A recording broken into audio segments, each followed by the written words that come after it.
안녕하세요. 반갑습니다. 김유라입니다. 오늘은 정서적 흑수저와 정서적 금수저라는 육아서, 심리학자가 쓴 육아서 함께 하겠습니다. 정서적 흑수저, 금수저. 우리 금수저 되고 싶죠? 이 책을 읽고 금수저 아이 키우는 그런 기회가 됐으면 좋겠습니다. 이 작가는 최성애 조벽이라는 부부예요. 부부 교수님이고 애착 심리학에 대해서 다루고 있어요. 그리고 심리학과 교수님이시기 때문에 뭔가 이론에 굉장히 신빙성이 있다.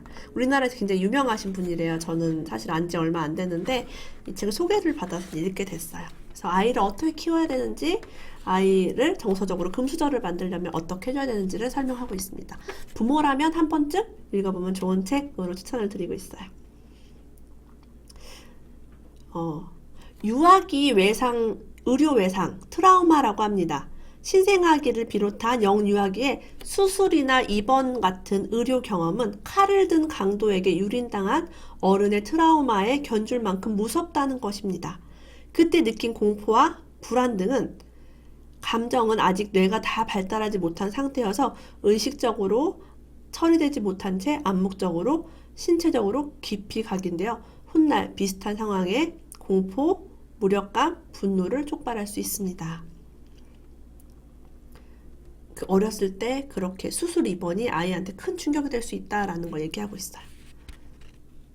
그리고 왓슨식 양육법이 뭐냐면 아이를 제대로 길들이려면 아이의 울음이나 요구에 반응하지 말고 엄격하게 대해야 된다라는 뜻이에요.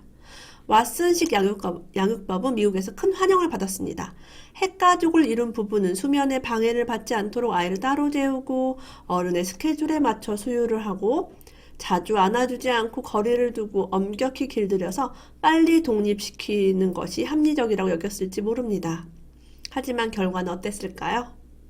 멀리 갈 필요 없이 자신이 주장한 양육 방식대로 엄격히 키웠던 왓슨의 자녀들을 봅시다. 왓슨은 2번의 결혼으로 자녀 넷을 두었는데 자녀들은 자살 시도, 알코올 의존증, 만성 위장병 등으로 모두 고통스러운 삶을 살았습니다. 그 뒤에 또 설명이 나왔는데요. 말도 하지 못하게 힘들어요. 자, 두 아들 중에 한 명은 40살에 자살을 했고요. 또 한 명은 만성 위장병으로 고생했다고 해요. 아마도 아기 때 엄격한 수유 스케줄에 따른 후유증이 아닌가 싶습니다. 이게 뭐냐면 배고플 때 아이는 먹어야 되고 배부르면 먹지 않아야 돼요. 근데 시간 맞춰서 밥을 주면은 위장에 안 좋은 일이 생기는 거, 태어날 때부터. 저도 그래서 아이들을 수유를 시간을 안 보고 했어요. 울면 그냥 주고 먹고 싶어 하지 않으면 안 주고. 우리 어른도 마찬가지예요. 배가 고프지 않은데 밥을 먹을 수 있는 사람은 거의 없거든요. 그래서 이후에 이제 양육법이 너무 억압적으로 해도 안 되고 너무 느슨해도 안 되고 적절한 한계 안에서 정서적으로 하는 게 좋다는 감정 코칭이라는 방법으로 발전을 했다고 합니다. 이렇게 양육법도 많은 시행착오를 거쳐서 발전을 했다는 거예요. 재미있는 사실 하나는 미국과 유럽에서 한국의 포대기가 인기를 얻고 있다는 점입니다. 흥미롭게도 서구에서 포대기를 사용하는 부모는 대개 육아에 대해 공부를 많이 한 사람들입니다. 대박이에요. 우리나라 사람들이 아주 옛날부터 쓰던 포대기를 인재 유행을 하고 있고 또 서구에서도 이걸 쓰는 사람이 육아에 대한 공부를 많이 한 사람이라니까 우리는 얼마나 좋은 육아법을 그동안 하고 있었을까요? 저도 새 아이를 포대기로 키웠어요. 아기띠보다는 포대기로. 허리가 덜 아파요. 몸을 뒤로 이렇게 젖히는 게 아니라 앞으로 약간 숙이는 방식이라서 허리의 부담이 좀 덜해요. 자, 부모의 이혼에 대해서 또 얘기하고 있어요. 요즘 이혼 가족이 정말 많죠. 이혼한 부모가 자녀에게 배우자의 험담을 하지 않고 오히려 엄마나 아빠로서의 장점을 말해주었다는 것입니다. 또한 자녀와 지속적, 정기적으로 만나면서 성장의 길잡이가 되었으며 인생의 멘토 역할을 성실히 실천했다는 점입니다. 그런 자녀들은 별 탈 없이 학업을 마치고 사회에서도 잘 지내는 것으로 나타났습니다. 배우자의 험담을 하지 않는 게 핵심입니다. 생물학적으로 보면 애착을 해야 생존 확률이 높아집니다. 어린 아기는 어미에게 애착이 잘 되어야 젖도 잘 먹을 수 있고 각종 보살핌도 받고 위험으로부터 보호받을 수 있습니다. 이렇게 생존을 위해서 애착을 형성합니다. 아울러 훗날 자신이 아기를 낳았을 때에도 암묵적인 기억과 지식으로 잘 돌볼 수 있게 됩니다. 만 6개월에서 7개월 때 보이는 낯가림이라는 현상에 주목했습니다. 그는 이를 진화론적인 관점에서 아기들이 생존력을 높이기 위해 뇌에 장착된 본능적 기제라고 이해했습니다. 제가 예전에 이거 다른 서평에서 얘기한 적이 있어요. 저희 아이들이 낯가림이 굉장히 심했거든요. 근데 이게 너무 당연한 거야. 엄마가 아닌 그 누군가에게 나를 맡긴다는 게 얼마나 불안한 일이에요. 나를 젖을 먹일지, 밤새 내가 잘 자는지 보살펴줄지, 기저귀를 계속 갈아야 하고, 쉼없이 갓난 아기를 보살펴야 하는데, 엄마가 아니면 그걸 제대로 하는 사람은 드물죠. 예. 그렇기 때문에 아이는 본능적으로 엄마가 아니면 무조건 싫은 거예요. 그래서 막 다른 사람이 안아주려고 하면 울어요. 다른 사람이 안아주려고 하는데 아이가 울지 않는다면 엄마는 다른 사람한테 애를 맡길 거예요. 편하게. 그죠? 할머니든 아니면 뭐 그냥 아이를 돌봐주는 사람이든. 그럼 아이는 엄마한테만큼 케어받는 거를 못 받을 수 있다는 걸 아이가 본능적으로 아는 거예요. 너무 신기하죠? 네. 그래서 아이의 발달 과정을 잘 모르는 초보 부모들은 아이가 돌 무렵일 때 직장에 복귀하거나 어린이집에 아이를 맡기기 시작합니다. 그런데 돌 전후는 애착 손상이 가장 치명적이고 후유증도 가장 오래가는 민감한 시기입니다. 부모와 헤어질 때 아기는 죽음과도 같은 공포와 고통을 느낍니다. 라고 합니다. 근데 맞벌이 하는 경우는 어쩔 수 없죠. 아기들이 심리적 뿌리를 내리는 기간은 그리 길지 않습니다. 대략 생후 만 2년 정도로 봅니다. 이때까지 안정적 애착이 잘 형성된 아이들은 집 밖의 세상에 호기심을 갖고 나갈 준비가 됩니다. 자, 애착 손상을 입었다고 해도 반응이 다 다르대요. 기질에 따라서. 어릴 때부터 반항하는 아이도 있고 어릴 때는 착한 아이였다가 훗날 조용한 반란을 일으키는 경우도 있습니다. 심각하게는 성인이 되어 은둔형 외톨이가 되거나 중독에 빠지는 이도 있습니다. 놀랍게도 아기는 우유병을 더 많이 주거나 기저귀를 더 많이 갈아준 사람보다 자신과 더 많이 놀아주고 더 많이 감정 교류를 했던 사람에게 강한 애착을 보였습니다.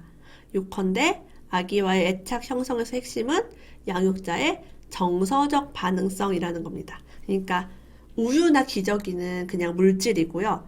놀아주고 감정을 교류한 거, 그러니까 더 많이 사랑해준 양육자에게 정서적인 애착을 느낀다는 이야기를 하고 있어요. 저는 그렇게 생각해요. 좀 털털하고 지저분하고 그런 양육자임에도 불구하고 아이를 사랑하고 예뻐하고 아깝고 막 아기한테 늘 웃는 얼굴을 보여주고 혹시 아이를 남에게 맡기게 된다면 아이를 정말 예뻐하는 사람한테 맡기면 좋겠어요. 집안일을 좀 못하거나 막 아이 옷이 좀 지저분해도 아이를 정말 예뻐해 줄 수 있는 사람. 진심으로 아이가 예쁜 사람. 그런 사람한테 맡기면 아이한테 좋다는 거죠. 좀 지저분하고 집안일을 좀 못하는 베이비시터라도 네, 추천을 합니다. 외부로 표출되지 못한 스트레스는 아토피, 알레르기성 비염, 천식 등으로 만성적인 병으로 나타나기도 하고 조금 더 크면 게임 중독, 도피 이런 걸로 빠지기도 한다고 합니다. 아이가 부모에게 배신감을 느끼고 믿을 수 없게 된 순간은 힘들 때 부모가 옆에 없다. 도움을 청할 때 거절한다는 느낌을 받을 때입니다. 이럴 때 아이는 부모는 내 편이 아니고 내가 믿고 의지할 수 없다. 나는 부모에게 무가치한 존재다. 부모는 날 사랑하지 않는다. 라고 믿게 된다고 합니다. 저도 이제 육아서를 통해서 이런 거를 공부를 하고 아이들 키울 때 그래서 저는 밤중 수유를 다 했어요. 왜냐면 밤에 깨서 올 때도 다 안아주고 수유하고 진짜 무조건 안아주고 내려놓으면 막 진짜 깨니까 낮에도 계속 안고 있고. 저는 세 아이를 키웠지만 우리 아이들이 막내 빼고는 첫째, 둘째는 바닥에 누워서 낮잠을 안 잤어요. 한 돌 전까지. 그래서 계속 안고 있었죠. 안고 있으니까 얘를 안고 하루 종일 몇 시간씩 안고 있는 거예요. 낮잠을 한 번, 두 번은 최소 자니까 어린아이들이. 그러면 안고서 소파에 가만히 앉아서 할 일이 없잖아요. 제가 뭘 했냐면 책을 읽었어요. 한 손에 이렇게 책을 들고서 애를 이쪽 팔에 이렇게 앉으면 이렇게 넘겨서 책을 봤던 것 같아요. 그래서 제가 아이를 키울 때 책을 많이 읽을 수 있었어요. 우리 아이가 혼자서 잠을 안 잤기 때문에. 그때 되게 힘들었지만 그 기간이 저한테 축복이었죠. 정선아 씨는 아직도 친정에 가는 것이 시댁에 가는 것보다 불편하고 거부감이 든다고 합니다. 어릴 때 부모님이 장사를 하느라 새벽에 나갔다가 밤늦게 돌아오면 숙제 안 했다, 방 어질렀다 하고 야단을 맞았던 기억만 남아서 지금도 가능한 얼굴을 안 보고 살고 싶다고 합니다.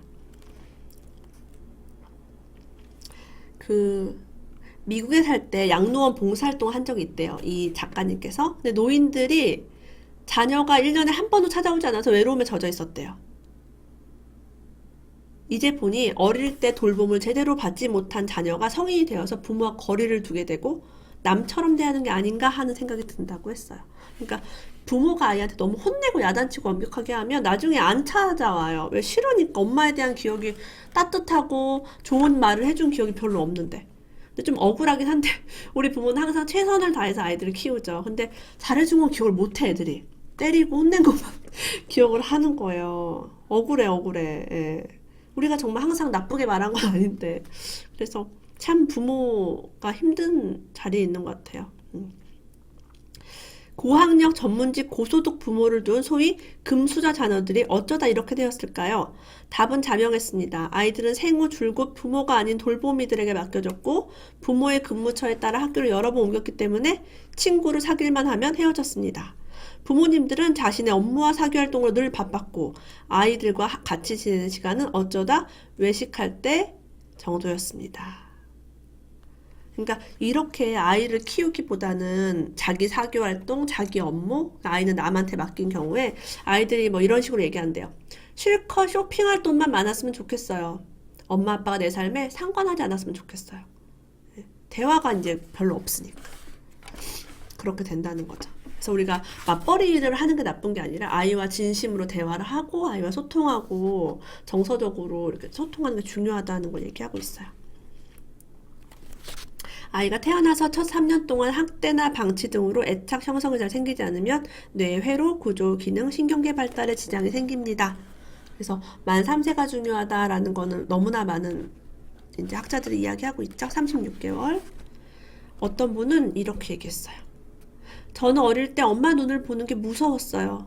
사랑을 받으려고 공부는 엄청 열심히 했습니다. 그런데 엄마는 제게 저게 아들로 태어났다면 얼마나 좋았을까 하면서 여전히 저를 예뻐해주지 않더라고요. 동생들도 엄마의 사랑을 받지 못했지만 제가 작은 엄마의 역할을 하면서 동생들 빨래 입히기, 옷 입히기, 밥 먹이기, 숙제 봐주기 같은 걸 다 해줬어요. 희진 씨는 엄마의 품이 따뜻하다는 것이 어떤 건지 아직도 모르겠다면서 눈물을 흘렸습니다. 자, 이렇게 애착 손상으로 인한 트라우마가 인생 중년까지 평생 따라온대요. 실제로 남아 선호 사상이 많은 국가에서 이런 경우 너무 비일비재하죠. 딸은 그냥 뭐 동생을 돌보는 일, 집안일을 시키거나 예전에 학교도 제대로 안 보내고 그랬었어요. 사랑해주지 않고 일부러 오빠나 남동생만 예뻐하고. 그래서 요즘 페미니스트 이런 게 일어나는 것들이 균형을 찾아가는 과정이 아닐까 싶어요. 여성으로서 어떤 권리를 찾고 부모로부터 받고 싶지 않았는데 받은 것은? 하고 물었더니 이렇게 대답했대요. 차별 대우, 무시, 무관심. 차별 대우와 무시, 무관심을 하지 않도록 하는 게 중요하다. 도시로 돈을 벌러 나간 주영이의 부모님은 농촌에 남겨졌던 어린 주영이가 5살 때부터 이웃집에 살던 할아버지 친구로부터 수년간 성추행과 성폭행을 당했대요. 근데 이거를 몰랐던 거예요, 부모가. 중1 때 가출했던 사연도 몰랐어요. 왜 가출했는지. 그리고 주영이가 가출을 하면 데려와서 때리고 감금했대요. 그러면 다시 주영이가 가출하는 일이 반복되고 있었대요. 너무너무 슬프죠. 그래서 평생 힘든 삶을 살았던 게 부모와 소통이 안 되고 부모가 내가 어떤 게 고통인지 모르고 또 내 말을 들어주지 않으니까 말할 수가 없었고, 부모님이나 선생님이 화난 얼굴을 하면 감정적 외상 촉발로 인해 갑자기 아무 소리가 안 들리는 경우가 있어요. 밥을 천천히 먹는다고 엄마가 너 밥 안 먹고 뭐해? 지금 밥 투정하는 거야? 이렇게 하면 혼을 내면 밥을 먹어도 밥맛을 미각으로 느끼지 못해요. 감각기관에 문제가 있는 것이 아닙니다. 두려움, 불안감, 수치심 때문에 감각적 마비 상태가 되는 것입니다. 우리가 되게 어려운 자리에서 밥을 먹으면 맛이 없고 체해요. 근데 우리 아이가 집에서 밥을 먹을 때 엄마에게 이런 말을 듣는다면 얼마나 힘들겠어요. 요즘 어린이집에서는 밥을 우물우물 먹다가 뱉다가 하면서 1시간씩 먹는 아이들이 많아졌다고 합니다. 그래서 어린이집에 이렇게 얘기해야 돼요. 우리 아이가 먹고 싶지 않아 하면 밥을 주지 마세요. 억지로 주지 마세요. 이런 말을 부모가 꼭 부탁을 해야 합니다. 안 그러면 억지로 먹여요. 그럼 미각을 잃게 되죠. 먹는 걸 거부하거나 싫어할 수 있어요. 아이들 몸 안에는 양쪽 부모로 받은 DNA가 50%씩 있는데 자기 안에 있는 반을 부모가 싫어하고 배제하고자 하면 자신에게 그런 부분이 드러날까 두려워하고 부인하고 왜곡하고 감추려 듭니다. 결과적으로 감정을 잘 못 느끼고 알아차리지 못하면서 감정 조절 능력에 이상을 일으키게 됩니다. 예를 들면 네 아빠는 형편없어 네 아빠는 인간도 아니야 이렇게 비난을 하게 되면 아이는 자기가 유전자가 반이 있는데 자기 비난으로 받아들이는 거예요. 그리고 그 아빠를 닮은 부분을 막 숨기려고 하고 드러나지 않으려고 하고 그런 걸 두려워하면서 감정도 못 느끼고 그렇게 되는 거죠. 그래서 우리가 부부가 서로 존중해야 한다, 싸우지 말아야 한다가 이런 데서 이제 드러나는 것 같아요. 아버지가 무섭게 화를 내면 아이는 그 모습이 보기 두렵고 싫고 떠올리고 싶지 않습니다. 하지만 나중에 배우자나 직장 상사가 비난하고 나단을 치면 그 모습에서 아버지의 화내던 모습이 떠올라 그대로 무너져 버리거나 싸우거나 도망가는 경우도 있습니다. 그러니까 어렸을 때 내가 공포를 겪었던 게 트라우마가 돼서 나중에 비슷한 상황이 생기면 그게 떠오르는 거예요. 예. 지금 이 사람은 나를 때릴 생각이 없어요. 근데 아버지가 막 화를 내다가 때렸다. 그럼 누가 나한테 막 화를 내면 어떤 공포가 오는지 아세요? 맞을 것 같은 공포가 와요. 되게 신기하죠? 저의 경험이에요. 그래서 엄청나게 힘들고 그러면 상대방이 화를 내는 게 두려우니까 비위를 엄청나게 맞추면서 나를 막 깎아먹고 사는 거죠. 상대방이 화를 내면 어떡하지? 막 불안하고 화를 안 내게 내가 뭘 할 수 있을까? 겉으로 보기에는 좋을 수 있는데 마음은 우리가 들여다봐야지 알 수 있어요. 트라우마 경험을 기대하게 되는 것은 일종의 부정적 자기충족적 예언이라고 해요. 어디를 가도 사람들에게 미움을 받는다고 믿으니 미움받을 만한 행동을 하다가 정말 그런 대우를 받는데요. 그런 환경을 선택하면서 운명적으로 어쩔 수 없어 라고 믿으면서 벗어나지 못하는 거예요. 예를 들면 이런 거죠. 난 나쁜 애니까 누구한테 야단을 맞을 거야. 어디를 가도 사람들은 나를 미워하고 어딜 가나 고통은 늘 있을 거야. 가정에서 엄마가 너는 나쁜 애야, 너는 형편없어, 너는 노력해야 돼, 너는 왜 이러니? 때리고 맞고 이러면은 그 아이 마음속에 그게 항상 있기 때문에 밖에 나가도 자신감이 없고 난 나쁜 애니까 뭐 맞아도 싸지 뭐 나는. 사람들이 나를 다 미워할 거야. 엄마 아빠 나를 이렇게 미워하는데 처음 보는 사람이 나를 좋아할 리가 있겠어? 하니까 실제 밖에 나가서도 정말 이런 에너지를 끌어당긴다는 거죠.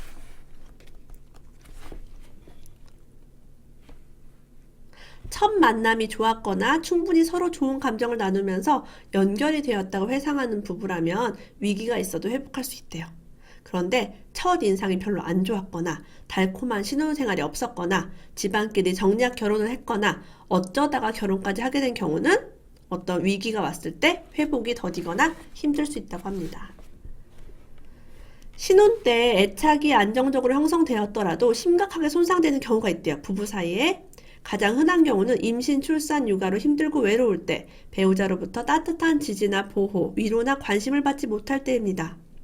또한 몸이 아프거나 괴로울 때 배우자가 무관심하거나 화를 내거나 심지어 폭력을 쓰거나 외도를 하는 경우에도 심각한 애착 손상을 입을 수 있습니다. 배신감 중에서 가장 심각한 타격을 주는 것이 외도입니다. 외도는 신뢰와 헌신에 대한 배반입니다. 그때의 배신감은 이루 다 말할 수 없는 고통을 줍니다. 네 신랑이 너한테 하는 것 반만이라도 네 아버지가 나한테 해주었다면 하는 식으로 푸념을 하고 하소연하는 엄마가 있대요. 이러한 질투의 표현은 자녀에게 미안함과 죄책감을 느끼게 할 수 있습니다. 자기가 가진 것이 부모에게 기쁨과 흡족함을 주는 게 아니라 불편함을 준다는 기분이 들기 때문입니다. 특히 자수성가한 사람들의 자녀는 힘들어하는 경우가 많습니다. 부모는 자꾸 자기가 어려웠을 때 고생했던 것과 누리지 못한 것을 되풀이한대요. 내가 네 나이 때는 밥을 굶었는데, 내가 네 나이 때는 대학을 가지 못했어, 엄마는. 이런 식으로 하면 아이가 죄책감이 드는 거죠. 아, 내가 하고 있는 행동이 엄마에게 아픈 과거를 떠오르게 하고 엄마를 우울하게 하는구나. 나는 누리지만 우리 엄마는 누리지 못하는구나. 그래서 부모가 자녀를 질투하는 게 되게 많아요. 어릴 때 지나친 결핍은 때로 자녀에게 대한 과잉 보상으로 발현되기도 합니다. 자신이 적절한 돌봄을 받지 못했기 때문에 아이에게 지나치게 배려하고 지나치게 쩔쩔매는 것입니다. 하지만 원래 모든 아이는 건강하게 균형을 잡을 수 있는 힘이 있습니다. 그래서 과보호를 하거나 배려할 필요가 없다는 거예요. 엄마가 그렇게 하지 않아도 아이는 잘 자란다. 저희 부부는 지난 10년 동안 행복시야 프로젝트를 통해 고위험군 저소득층 부부에게 이틀간의 무료 교육을 진행해 왔습니다. 너무 멋져요. 제가 이 보고 감동받아서 밑줄을 그었어요. 저도 나중에 어떤 좋은 프로젝트를 이렇게 무상으로 제공할 수 있기를 소망합니다. 아이에게 이제 하는 것은 어떻게 해야 되느냐? 저희가 제안하는 원칙은 단 두 가지입니다. 남을 해치는 행동은 안 된다. 그리고 자신을 해치는 행동은 안 된다. 세부적인 규칙은 아이의 나이에 따라서 달라진다고 합니다. 저도 생명에 지장을 주지 않고 남에게 피해를 주지 않는 범위에서는 다 해주려고 노력을 합니다. 자, 아이는요, 부모가 자신을 어떻게 대하고 느끼고 생각하는지를 바탕으로 자신의 자아상을 구축합니다. 엄마가 너는 참 멋있어, 넌 참 잘한다, 너는 참 사랑스러운 아이야 라고 바라보면 내가 그런가 싶어요. 제가 아는 분 중에 제가 봤을 때 객관적으로 별로 예쁘지 않은데 자기가 되게 예쁘다고 생각하시는 분이 있어요. 근데 그분은 평생 아빠가 너 어쩜 그렇게 예쁘니 이 말을 평생 해줬대요. 몇십 년을. 그러면 그 아이가 예쁘다고 생각하겠어요? 못생겼다고 생각하겠어요? 예쁘다고 생각해요. 근데 예쁜 아이한테 부모가 너는 왜 이렇게 뭐 옷을 잘 못 입니? 너는 왜 그렇게 뭐 뚱뚱하니? 너 다이어트 좀 해라 이렇게 얘기하면 예쁜 때도 자존감이 낮은 경우가 있어요. 아니면 뭐 언니랑 비교를 한다거나 또 다른 예쁜 사람과 비교를 한다거나 그러면은 자아상이 좋지 않을 수 있어요. 인격과 능력에 대한 과도한 칭찬은 아이에게 부담을 주고 기대치에 못 맞추면 어쩌나 하는 불안감과 실수에 대한 조바심을 조장한다고 합니다. 그러니까 과도한 칭찬을 하면 안 돼요. 예를 들면은 조금 잘했는데 와 천재네? 낙서를 했는데 피카소가 환생했네? 스케이트 이제 막 했는데 제2의 김연아가 나왔네? 뭐 이런 식으로 얘기하면 이게 아이한테 역효과가 난다고 합니다. 이거는 하임 기너트의 감정 코칭 하시는 그 박사님의 이론에 나와 있다고 해요. 만약에 부모님이 돌아가시거나 이혼을 해서 한쪽 부모가 없어요. 그런 상태에 이렇게 얘기를 해야 된다고 합니다. 아버지나 어머니가 없더라도 남은 부모가 너희 아버지나 어머니는 이런 사람이었다. 이런 좋은 점이 있었다. 혹은 내 배우자로는 잘 맞지 않았지만 아빠나 엄마로서는 훌륭했다. 네가 태어났을 때 기뻐했고 어릴 때 사랑해 주었다 라는 긍정적인 부분과 자긍심을 가질 만한 부분을 상기시켜 주어서 그 부모가 정신적으로 존재하도록 내 곁에 있지 않지만 뭐 이혼하고 재혼해서 지금 만날 수 없지만 너를 정말 예뻐했어. 그리고 아빠로서 너무 훌륭했어 라고 얘기해 주는 거예요. 그럼 아이가 잘 자랄 수 있대요. 지금 곁에 있지 않더라도 부모의 존재는 부모의 DNA는 자녀의 안에 있습니다. 아이의 절반을 이루는 부분을 긍정적으로 인정해 주어야 아이가 건강하게 자랄 수 있습니다. 근데 사실은 이혼을 하거나 이렇게 헤어졌을 때는 긍정적인 게 생각이 안 나고 나쁜 점 막 생각이 많이 날 거예요. 근데 그래도 찾는 거예요. 긍정적인 부분을 억지로 찾아서 종이에 적어서라도 아이한테 알려줘야죠. 열악한 조건에 놓여 있더라도 애착을 제대로 받지 못하고 부모 역할을 제대로 못했더라도 잘 성장한 사람들이 있어요. 정말 많죠. 뭐 대표적으로 우리 그 누구지? 스티브 잡스도 입양아 출신이에요. 그죠? 입양아 출신인데 잘 자랐잖아요. 자, 열악한 조건에 놓여 있더라도 잘 성장한 사람들의 공통점. 이 세상에 단 한 명이라도 조건 없는 사랑을 주는 어른이 있었다는 점이래요. 이 세상에 단 한 명 조건 없는 사랑 어른이에요. 엄마일 수도 있고, 할아버지일 수도 있고, 선생님일 수도 있고, 성직자일 수도 있대요. 성직자, 이거 되게 포인트예요. 목사님이나 신부님이나 아니면 스님일 수도 있다는 거죠. 누가 나를 믿어줘, 너 할 수 있어, 앞으로 잘할 거야 라고 하면은 될 수 있고, 이웃일 수도 있대요. 저 같은 경우는 많은 책을 읽었으니까 저자들, 그리고 뭐 강의 들어갈 때 많았던 강사들이 저한테 많은 동기부여를 해줬던 것 같아요. 그래서 부모가 굉장히 형편없었다, 나를 학대하고 나를 때리고 나를 사랑해주지 않았다고 했다고 해서 불행해하지 마시고 더 훌륭한 사람한테 에너지를 받으세요. 선생님, 멘토 충분히 또 만날 수 있습니다. 사실은 이제 훌륭한 멘토를, 나를 정말 존재 자체로 믿어주는 멘토를 몇 살에 만나는지가 인생을 좀 좌우한 요인인 것 같아요. 가급적이면 40 이전에 만나면 좋겠죠. 너무 나이 들어서 만나면 그 삶이 고통스러우니까. 경제적 여유가 생기고 정신적 여유가 생기고 시간적 여유가 생긴 후에 아이들을 돌보겠다고 생각하시나요? 그런 날은 오지 않을 것입니다. 여유는 선택하고 만드는 것입니다. 아이와 함께하는 시간을 우선순위에 맨 위에 두어야 한다는 것입니다. 많은 시간과 돈이 필요한 게 아닙니다. 하루에 단 10분만 아이와 시간을 보내더라도 그 시간만큼은 마음과 정신을 오로지 아이에게 쏟으면 됩니다. 그것이 바로 여유입니다. 라고 하고 있어요. 그래서 건강한 개인과 사회는 안정적인 애착에 뿌리를 둔다라고 얘기했어요. 그래서 우리가 지금 경제적 성공이 최고의 가치가 되었는데 그 아이들을 낳고 키우기가 고통스러운 사회가 되었다. 우리가 놓치는 게 무엇인가라는 어떤 주제를 다루고 있어요. 좋은 것 같아요. 우리가 돈을 금수저를 주려고 하지 정서적인 거를 신경을 쓰지 않는 사람들도 많잖아요. 눈에 보이지 않으니까. 사실은 눈에 보이지 않는 게 더 중요하지 않을까라는 생각이 듭니다. 이 책 아이를 키우는 엄마 아빠들 한 번씩 읽어봤으면 좋겠어요. 저도 읽으면서 개인적으로 많은 도움이 됐던 책이고요. 오늘도 끝까지 함께 해주셔서 너무 감사합니다. 다음에 더 좋은 책 가지고 올게요. 또 만나요.